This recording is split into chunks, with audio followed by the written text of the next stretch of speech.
Previously on Accelerate, we reviewed the 2022 Volkswagen Taos, but today we continue the SUV trend with the Genesis GV80. Let's go.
So I'm pumped to review this GV80 because we reviewed the GV70 and that was beautiful inside. But this is Genesis' first SUV to be launched for their brand. So I'm gonna talk about the front, I'm gonna talk about the side, I'm gonna talk about the back, I'm gonna talk about the interior, as well as all the tech this comes with. And I'm even gonna tell you some stuff I don't like about it.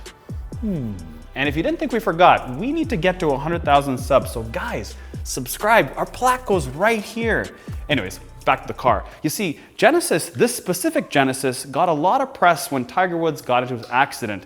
And that is important for two reasons. One, because, well, yes, people know what the Genesis GV80 is now, but secondly, how safe Tiger was. You see, Tiger only had damage or surgery to his right leg. And if you watch some of the videos that came through after that accident, it was horrific. And this thing saved his life. So you probably don't need me to tell you how good looking this GV80 is on the front. Something interesting I've noticed is look at this logo and look how the vehicle looks on the front.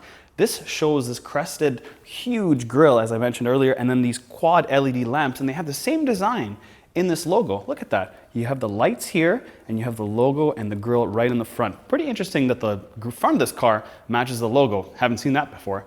Now this does have chrome on the front and it does have black on the bottom. This is the only sort of black piano finish. There's so little piano black on this car. There's a little on the bottom here and on the side, but other than that, that's all the piano black you can have in this car, which is nice to see. But look at this thing in the front.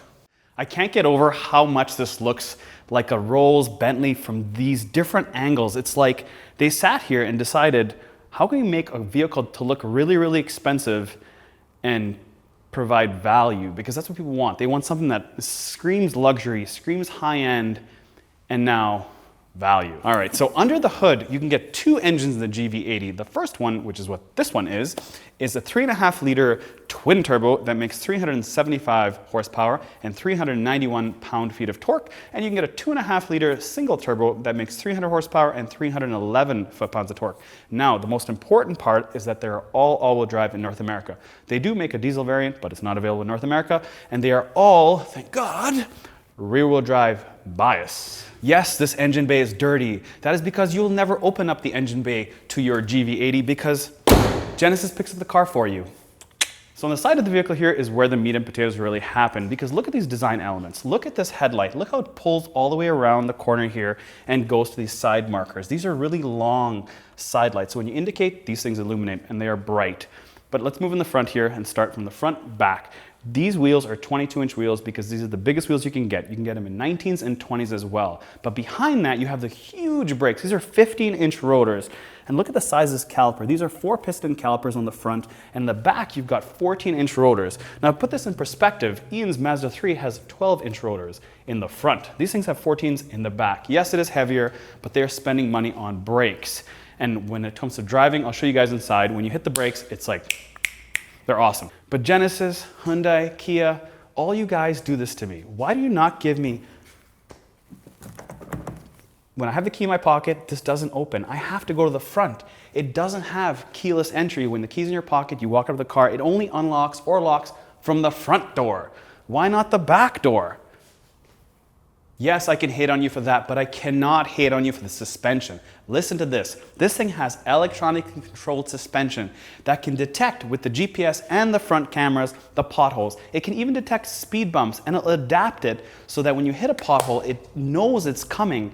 And you can even adjust how soft or hard you want suspension to be with your phone. That's crazy.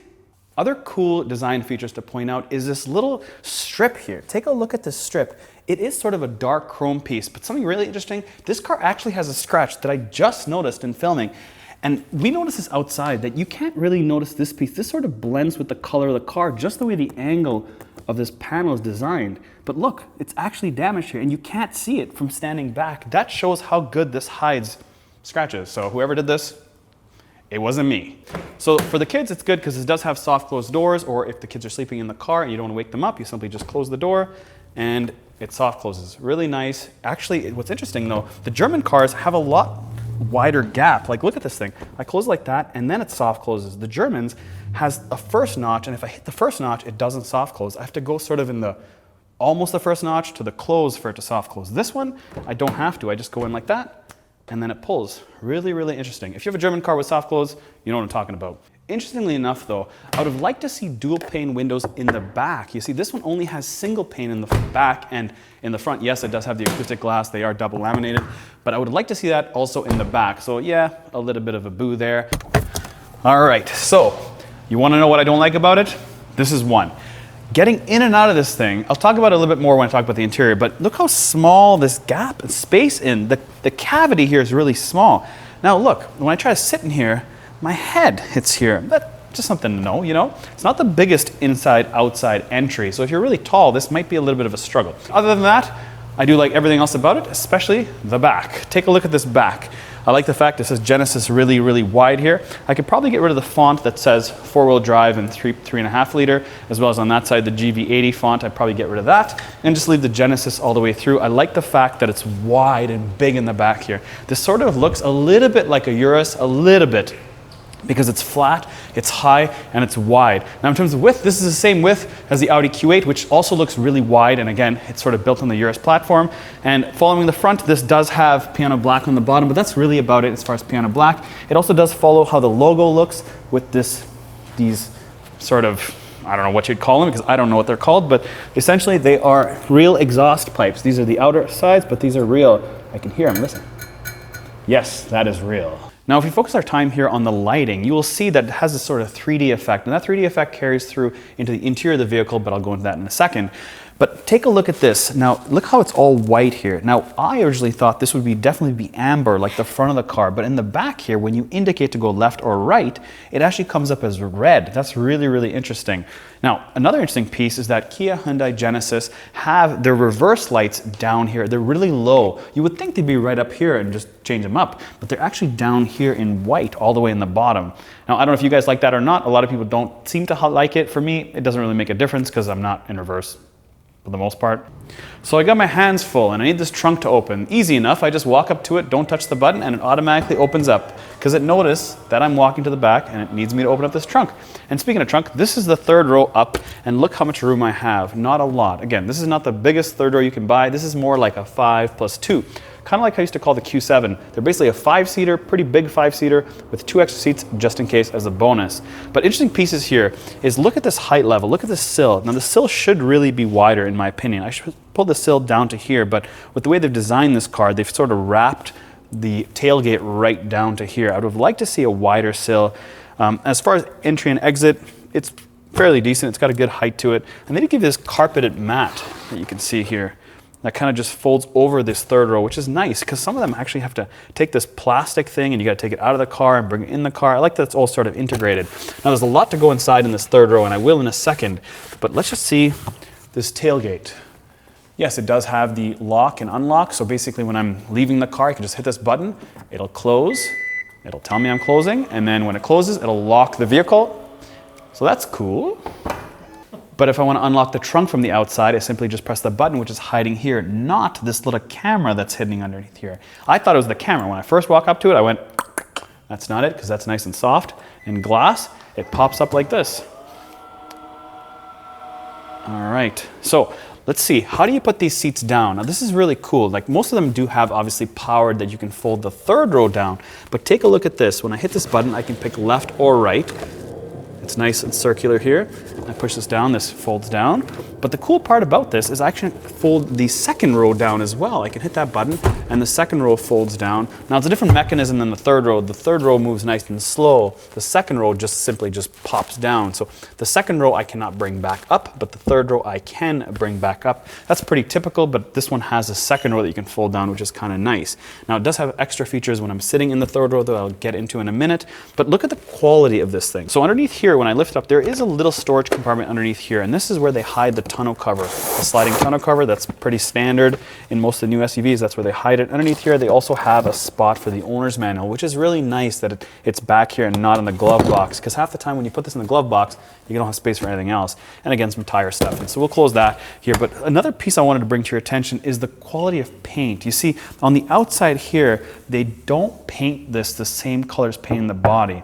And that's something you can tell that they've cut a little bit of cost. Well, this is a lot cheaper. And when by be a lot cheaper, if I wanted the exact same Audi Q8 or Audi Q7 to compare with all the tech and all the fit and finish and all the leathers that's in this vehicle here, it's about a $20,000 difference. So yes, they've saved a little bit of money here, but hey, it's 20 G's. All right, so I'm in the back of the GV80 here, but first things first, I want to show you guys, I'm not sure what that was. I want to show you guys what the sound of when I close this door sounds like. So let's go. Pretty good, pretty good. Almost a German level, but not quite, but very good still. Listen. Anyways, not sure if you care about that, but that's where it is. What you do see inside though is really, really good quality. This is basically German, if not a little bit better. This quality is just really good. They've got raised, vehicle will be turned off in 29 minutes. That's across the board. Genesis, Kia, and Hyundai have this like 30-minute timeout thing, which I guess saves battery. But look at this diamond pattern. This is nice and raised. Germans are flat. This is raised. I like the quality of this thing. And they've got really nice trim pieces, or what they call knurled, all around all their little pieces here. Just really nice, really, really nice. Anyways, press one button, simply press it, and this slides forward. Now, there's not a ton of room to get back there. There is a place for my foot to step up and get in there, but here we go. 5'8.5". Let's roll in the back seat of this Genesis GV80. So I'm in the back of the Genesis GV80 as a happy 14-year-old boy, because a really tall, happy 14-year-old boy, because at 5'8.5", my head cannot exactly sit straight. So if in terms of comparing an Audi Q7, the Audi Q7 is a little bit skinnier. This has a really good armrest, and I'll get into this section in a moment. But in terms of where I'm sitting, I would say the width is as wide as an Audi Q7, but the headroom, because the design of this GV80, it slants back a little bit, so I lose a little bit of headroom, even though this is nice and beautiful and suede.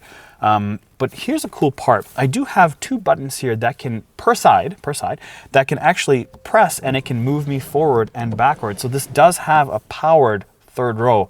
That is pretty cool for this size of vehicle. Now, obviously, if you get an Escalade and you get nicer stuff, more expensive stuff, I should say, you obviously have this in the third row, but this is sort of emergency, as I would like to call it, 5+2. Other stuff to see, they do have the finishings on the back here that are really nice. They didn't forget about the third row is what I'm trying to say. They do have a vent in the back here, they have a speaker, and again, they have a nice cup holder on this side, and they have a cup holder on that side, as well as sort of a storage compartment that can hold about 2 iPhones.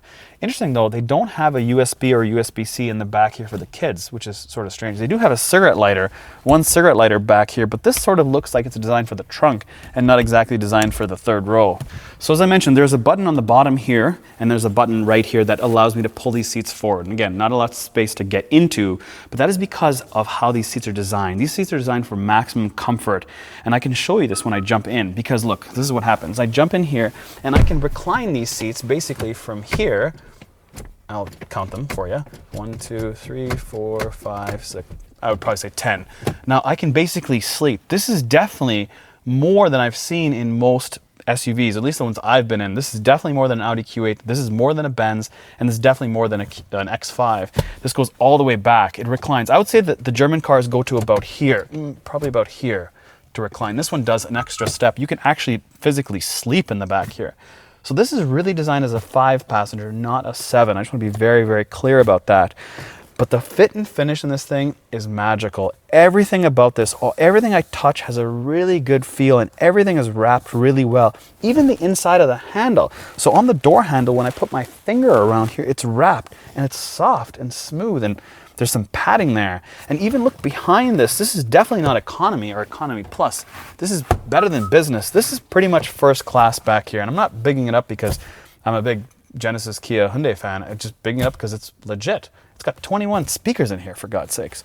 64 different colors of ambient lighting, nice stitching, open wood, and yes, baller blockers. So nice. Yes, this does have it on Audi Q7. You can get it, but the fact that this thing's priced the way it is unreal. Nice little vanity mirror there for me, so I can see my pretty mug. And let's just talk about the center here. Let's pull this back here. Talk about the cup holders. Listen to this. Compare this to a German car at this price point. It doesn't go clunk. It's nice and soft. Just done really, really well. I just wish I could pull you guys out of the screen and get you guys to touch how soft this leather is. And just take a look at these HVAC controls. Look at the quality of this thing. And look how fast it responds. Listen to this. Okay, so off and on. Off.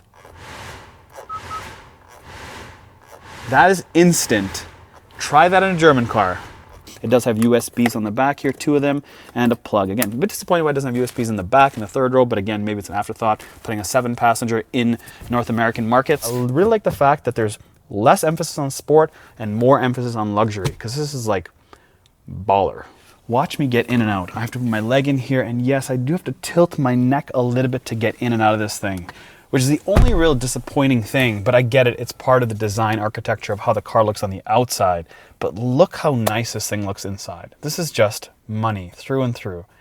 I will say I'm not a fan of the steering wheel. Some people do like it. It is definitely retro. The steering wheel is retro, and some pieces of the exterior are retro about this GV80 that I find. But one thing is cool about this thing, I can just put my hand right down the bottom here. There's no sort of 3-spoke blocking me. I don't have to go to the left here. I simply can just put my hand right in the middle, and I can literally drive like this. But I think you probably want to know about this 3D dash. This 3D dash is called Augmented Reality 3D Display. It's sort of like a hologram, probably the best way to put it. It sort of watches my eyes and it moves these different layers of screen so it looks like it has depth to it. And as I move my eyes, it moves. Now if I move my eyes really fast, then I can see a little bit of fuzziness and it gets a bit distorted, but that's the intent. I have different layers that I can see, which is super cool. And the quality of this thing is like beautiful. I'm really trying to find something I don't like in this GV80 on the inside. Yes, it does have some retro touches with the steering wheel and the way this sort of dash sort of pivots outward, but it's just so nice and clean. It's sort of open concept, if that means anything. It does have these buttons in the front that I can move when I'm sitting in the back seat. I forgot to mention that I can move this backwards and forwards. This is really the minivan life, because people realize that people will get into this when they're just almost done with the kids or almost done with the kids, you know, they get older and stuff like that. So they do bring some minivan pieces in here. It does have this awesome 3D dash that I mentioned. It does have like 10 different layers that I can see past. Man, it's just so nice. Now, yes, there is this piano black on the HVAC controls because you have to use your fingers to basically slide over. Timed out. It's the only problem with this. And I find this across all Kia Hyundai brands. It likes to time out. It realizes maybe the battery can't hold the voltage it does, so it just times out. Even though it says like a 30 minutes, it times out after 5. This center armrest can't slide backwards and forwards, but it is pretty long, so you don't need that. You have to be pretty short to actually not be able to use this armrest. It is really good. And you press this button, it can't go up or down, but it does open up, and there's enough room here to hide about 5 of these GoPros. Now when I close this here, I do have 2 other little sort of push and pull things here, and it does hide the 2 cup holders, and I have wireless charging in there and a USB and a USB 3 for data transfer. Now if I want to adjust the volume, I can obviously use the steering wheel, which does have these little sliders that slide up and down, or you can call them rotary wheels or whatever you'd like to call them. They are on the bottom here and they are on the steering wheel, and I really like them. It's just really easy to slide up and slide down. It's got a home button, and again, this can be controlled. This 14.5-inch screen, touch screen, can be controlled right here, or it can be controlled up here. Now it's pretty far to reach, so people probably won't be touching the screen. They'll probably be using this little sort of controller here on the bottom. And then if I want to shift into gear, it simply is just a turn on this little crystal piece here, which is really, really nice. Again, it does have auto hold, and I'll get into all this stuff, but first and foremost, let's get into this big 14.5-inch screen. All right, so let's dive into the infotainment here, and we're not going to dive too deep. We're just going to dive on some of the features that I really like. I'm not going to really dive into satellite radio and all those other features, but let's just dive into where people are going to use mainly. So when you get in the car, this is what you see. Look at this quality, this resolution on this screen. It is beautiful. It also has in the background here the nav, where you are, the streets you are, sort of without the street name, so you can kind of know where you are and what direction you're heading. So let's put the system on right now, and I basically just start the car up here, and voila. So this is the home screen. I basically have map, nav, satellite radio, media, phone projection, so on and so forth. So if I hit the map, very easy to use. I can use my hand here and it can slide backwards and forwards, or I can use the rotary dial down here. But if you take a look at it, you'll see how the screen is split and how they lay it out. Now you can move some of this around, but I really like how you can see the overall picture, where you have to turn, and then what you're listening to. This is a really cool sort of layout of how it's done. Very easy on the eyes. Now if you get a map here and I press the home button right on the center console here and I skip right to radio, check how this is done. So this is the FM here, nice and wide. Again, that's my map. It moves over to that. But look at this. If I want to change the radio station, I can simply just move my finger here and it'll pivot across. Look at that. I mean, that's such a cool piece. But anyways, back to menu here, and I can basically pick the station I want. I can pick AM, and then obviously back to satellite radio. But look how it's broken down. This is your FM, or your favorites, what you're listening to, the album cover, and then back to map there. And if I move to media here, there you have it. I can connect my phone through Android Auto or CarPlay, or obviously Bluetooth audio, and then obviously FM, AM, and the rest of it. So next up would be connected services. Connected services is really cool because that basically connects the car to your phone and basically your lifestyle. You can check the weather, diagnostics, but there's other cool features that this has, and that's basically you can actually see your surround view cameras on your phone. You can also pay for parking in your car through connected services. That is so cool. There's so much tech in these cars nowadays. It is unreal. So if you move to the next screen here, you'll see that you've got your voice memo, your setup, and then like all other Kia Hyundai products, you have sounds of nature, which essentially is basically sounds that you can listen to when you're driving that isn't the radio. And I've actually listened to some of these things, and they're really nice to listen to, but there's a lot of videos out there showing you exactly what they are. So we'll skip that for now because people have complained that our videos are too long. So let's turn this down. And passenger talk is, as I mentioned, when I'm talking in here, it can amplify it in the back. So the front microphone will pick up the driver's voice and play it through the rear speakers. As I mentioned, if you want to talk to your kids in the back, and quiet mode is exactly the same, except it's the other way around. It basically plays only in the front seats, and it's limited to value 7, and it shuts off the speakers in the back. So if we jump in the setup here, I hit the setup button, I've got vehicle, and if we go to something that's kind of different, and that's called active sound design, and that basically amplifies the engine sound in the vehicle. For me, I like to have it off. I don't like to have an engine sound in a vehicle such as this because it's not really a sporty car. If you want to make it sporty, sure, you can go to largest change or moderate, but for me, off is where I like to have it. Let's jump into some more menu items here, and let's go to heads-up display. So heads-up display is really nice on this one because it's wide and long. It's not just a small number. It has the number.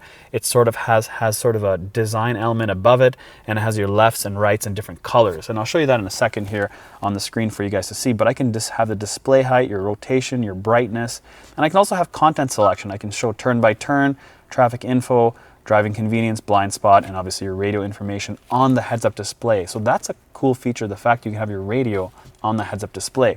Now, if we get out of that, next up is the cluster, because this is a big one because this does have a 3D, as I mentioned, a hologram cluster. And you have 3 different theme modes. So take a look at the screen here. You've got 3 different theme modes. The first one is this, theme B is this, and theme C is this. So just sort of a different layout. Me, I like theme B. I like to have those little sort of lines on the side. Looks like I'm racing, even though I'm technically not. So moving on here, we'll go into lights because I want to talk about ambient lighting. As I mentioned, this has 64 different lights. So if I hit ambient lighting here, I can go into color, and obviously I can pick the pre-programmed ones, or I can go right to the bottom here, which is set custom color. And there we go. I can pick all the different choices I want for ambient lighting. Pretty cool. And here's a beautiful shot of the ambient lighting at night. Moving on, I want to talk about door unlocks, locks, and namely the lift gate. I can choose the speed of the lift gate, whether I want to have it fast or slow. That is pretty cool. Also, I can have something called smart lift gate, which essentially shows you right here. It will automatically open when I approach it, as I showed you guys when I was talking about the trunk. Moving on is a really important piece here, and that is seat. Check this out. I can control the third row right here. I can fold the third row simply by touching this button on both sides, and you can see it's obviously rotating here because it's showing that it's Obstacle detected, look at that. And that is because the second row is all the way back. And I can even drop the headrest from up here. I simply press this button. If it's blocking my visuals in the rear view mirror here, I can hit this button and it drops the rear headrest. Awesome, awesome, awesome. And I can bring it up. Check my finger, I hit this button here, and that's coming up on the left and then on the right. How cool is that? This is like a lazy person's car. That's awesome. On the throttle. 8-speed transmission, 375 horse. It's quick. Yeah, this definitely feels faster than a Q8 and a Q7. And the other thing is this has active noise cancellation, so it is quiet inside. I've got a whole bunch of bags in the back making those noises, but this is a really cool piece. I don't know if you guys can see this or not, but when I indicate left or right, obviously there is a camera on either side. It's sort of a surround blind spot camera monitoring system. As opposed to telling you that there's a car in your blind spot, it actually shows you as well. On the throttle. Smooth, man. This thing is smooth.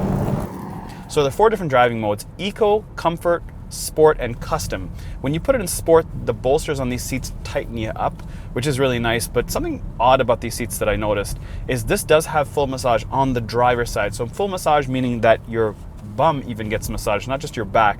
The German counterparts have massage, but it's the back that's massaged. They have different back massages, but nothing on the leg or the bum. This also can extend the leg extensions. But it's interesting that it's only on the driver's side. You only have massage on the driver's side. You have lumbar and all that stuff on the passenger side, but strange, it's because I have no idea. You should always have massage on the passenger side. In fact, it's all about the passenger and not about the driver. I would have preferred if you had massage on the passenger, because then the spouse is happy because they're getting massaged while you're driving. Now I'm getting massaged, which is probably not something that needs to be done when I'm driving. Yeah, you get the point. So in addition to those 4 drive modes, it also has something called terrain modes, and they have 3 different terrain modes: snow, mud, and sand. Yes, this is obviously all-wheel drive, so it does select where it's going to transfer the power and all that stuff. This does have electronic ELSD, so when you're in sport, it basically can transfer power left to right by hitting the brakes, and there's different methods of obviously technology that make this thing good, like most other cars today. But let's talk about steering input. So if you just watch in front of me, and as I turn the steering wheel, this is an Eco.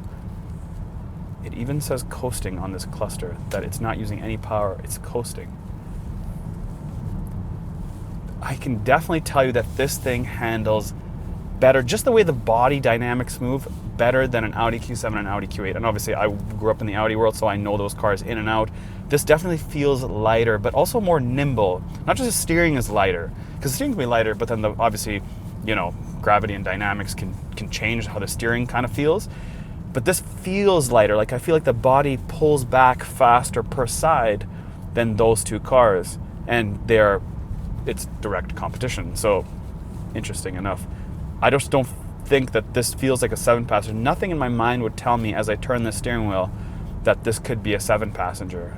A 5, yes. Yeah, I just love their steering. They have really, really good steering. And the brakes are very kind of sensitive. They're definitely more sensitive than the German stuff in terms of massive braking and on the brakes. Obviously, I'm not testing it in this video, but it's just to show you at initial press, this is definitely more sort of instant. All right, so I'm bringing the cameras up here on the dash, and it does show you the 360. And it's like most other cars, it can't match the color. It shows me that it's silver, even though this car is a cool Cardiff Green. But it's really nice. I like the width. This is a really, really good screen. I mentioned that in infotainment, but I'm really, really happy with it.